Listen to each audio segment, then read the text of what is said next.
आज सरकार ने फैसला लिया है नवंबर तक 80 करोड़ से अधिक देशवासियों को हर महीने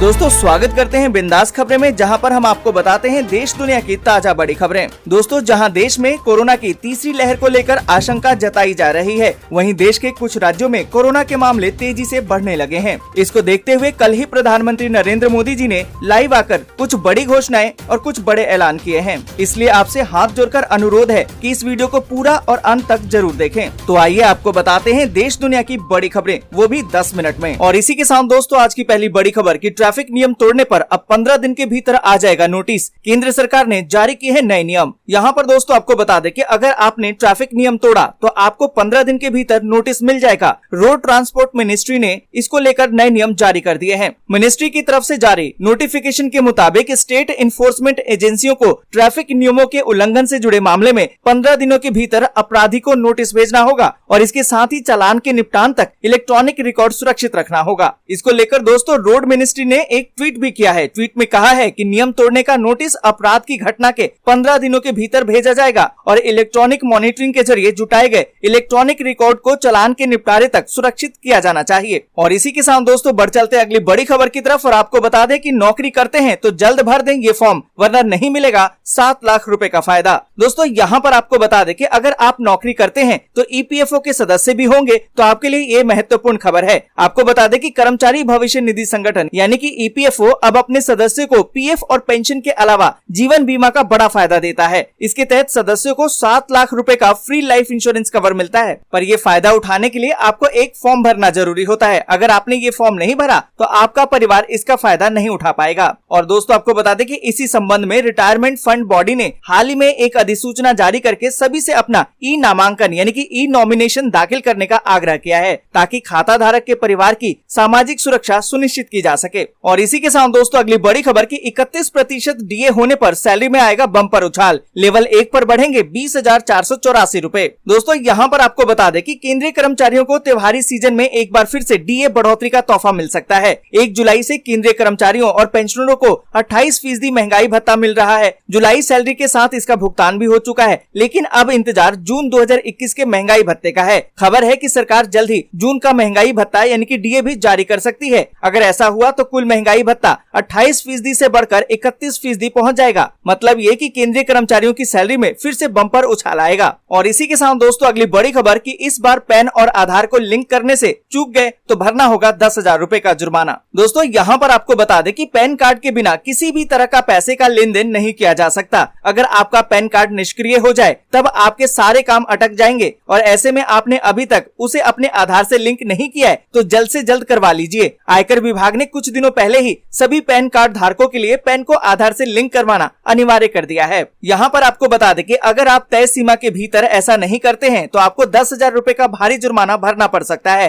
पैन को आधार से लिंक करने की अंतिम तारीख 30 सितंबर है, लेकिन पैन को आधार से लिंक करने की तारीख 31 मार्च 2021 थी। इसके बाद इस तारीख को बढ़ाकर 30 जून कर दिया गया और अब इसकी फाइनल तारीख 30 सितंबर कर दी गई है। तो आप उससे पहले अपने पैन को आधार से लिंक जरूर करवा लीजिए। और इसी के साथ दोस्तों अगली बड़ी खबर की कोरोना की तीसरी लहर अक्टूबर में पीक पर हो सकती है। बच्चों और वयस्कों पर बढ़ पाएगा कहर। दोस्तों यहाँ पर आपको बता दें कि राष्ट्रीय आपदा प्रबंधन संस्थान ने अक्टूबर में कोरोना की तीसरी लहर की चेतावनी दी है। आपको बता दें कि NIMD ने प्रधानमंत्री कार्यालय और गृह मंत्रालय को एक रिपोर्ट भेजी है और इस रिपोर्ट में कहा गया है कि अक्टूबर में कोरोना वायरस की तीसरी लहर पीक पर पहुंच सकती है। एक दिन में 5 लाख तक के नए केस आ सकते हैं और तीसरी लहर का असर बच्चों पर पड़ सकता है। राष्ट्रीय आपदा प्रबंधन संस्थान की रिपोर्ट के मुताबिक तीसरी लहर का असर 1 महीने तक रह सकता है। दोस्तों यहाँ पर आपको बता दें कि एक रिपोर्ट में बच्चों की सुरक्षा के लिए कमेटी ने डॉक्टरों, कर्मचारियों, वेंटिलेटर और एम्बुलेंस जैसे उपकरणों सहित बाल चिकित्सा सुविधाओं की गंभीर आवश्यकता के बारे में बात की है। आपको बता दें कि राष्ट्रीय आपदा प्रबंधन संस्थान के तहत विशेषज्ञों की समिति का गठन किया गया था।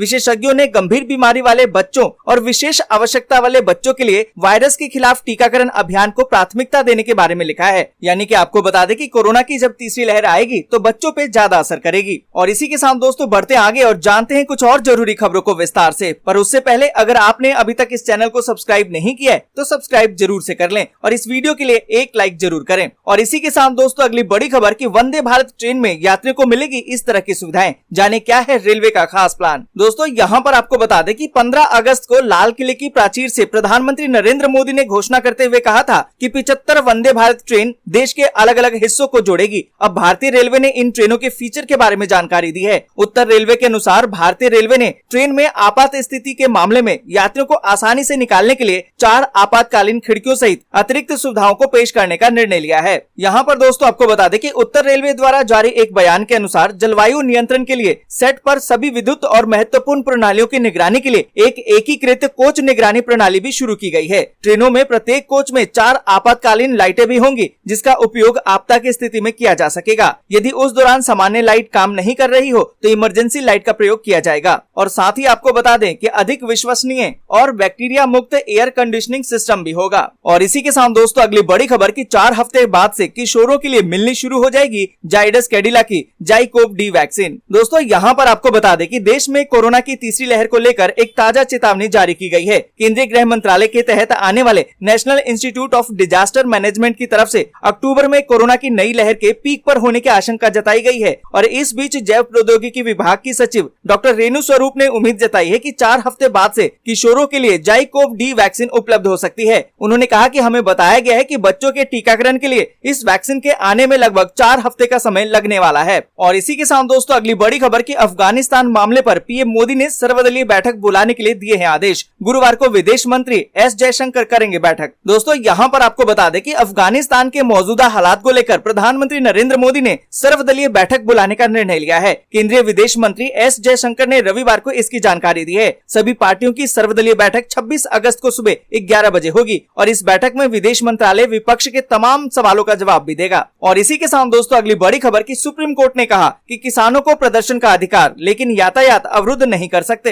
दोस्तों यहाँ पर आपको बता दें कि सुप्रीम कोर्ट ने सोमवार को केंद्र और राज्यों से कहा है कि कृषि कानूनों के खिलाफ चल रहे किसानों के विरोध प्रदर्शन के कारण एनसीआर के शहरों में लोगों को आने जाने में जो परेशानी हो रही है उसका समाधान निकालना होगा। शीर्ष अदालत ने कहा कि इसका समाधान सरकारों के पास है न कि न्यायालय के पास। जस्टिस संजय किशन कौल और जस्टिस ऋषिकेश रॉय की पीठ ने कहा है कि किसानों को विरोध करने का अधिकार है लेकिन सड़कों को अनिश्चित काल के लिए अवरुद्ध नहीं किया जा सकता। आपको बता दें कि जस्टिस कौल ने मेहता से कहा कि आपको समाधान खोजना होगा, समाधान केंद्र और संबंधित राज्यों के हाथ में है। और इसी के साथ दोस्तों अगली बड़ी खबर कि अब निजी क्षेत्र को कमाई के लिए मिलेंगे सरकारी एसेट्स। वित्त मंत्री निर्मला सीतारमण ने स्कीम की कर दी है शुरुआत। दोस्तों यहाँ पर आपको बता दें कि राष्ट्रीय राजमार्ग, railway route, stadium, warehouse, power grid pipeline जैसी सरकारी बुनियादी ढांचा अब ये संपत्तियां जो भी हैं वो निजी क्षेत्र को कमाई के लिए लीज पर देकर केंद्र की मोदी सरकार करीबन 6 लाख करोड़ रुपए जुटाने की तैयारी कर रही है। वित्त मंत्री निर्मला सीतारमण ने इसके लिए सोमवार शाम को नेशनल मोनेटाइजेशन पाइपलाइन प्रोग्राम की शुरुआत की है। और इसी के साथ दोस्तों अगली बड़ी खबर कि मुंबई में इस बार भी नहीं होगा दही हांडी उत्सव का आयोजन, सीएम का ऐलान। दोस्तों यहाँ पर आपको बता दें कि कोरोना वायरस की महामारी के कारण देश में न सिर्फ लोगों की जीवन शैली में बदलाव हुआ है बल्कि इससे जुड़ी परंपराएं भी प्रभावित हुई हैं। दूसरी लहर की मंद हुई रफ्तार के बीच तीसरी लहर की आशंका अभी भी बनी हुई है। जनजीवन को सामान्य करने की कोशिशें हो रही हैं, तो सरकारें भी अधिक ढील न देकर कोई खतरा मोल नहीं लेना चाहती है। ऐसे में महाराष्ट्र सरकार ने भी दही हांडी उत्सव को लेकर ऐसा ही फैसला लिया है। महाराष्ट्र के मुख्यमंत्री उद्धव ठाकरे ने ऐलान किया है कि इस साल भी दही हांडी उत्सव नहीं मनाया जाएगा। सीएम उद्धव ने लोगों से अपील की है कि कुछ समय के लिए मानवीय आधार पर त्योहार समारोह को सेलिब्रेट करने की बजाय स्वास्थ्य को प्राथमिकता दें। उन्होंने कहा कि इससे दुनिया को कड़ा संदेश जाएगा कि महाराष्ट्र सबसे पहले कोरोना मुक्त होगा। दोस्तों आज के लिए बस यहीं तक। वीडियो आपको अच्छी लगी हो तो लाइक और शेयर जरूर कर दें। अगर अभी तक आपने चैनल को सब्सक्राइब नहीं किया है तो सब्सक्राइब जरूर से कर लें।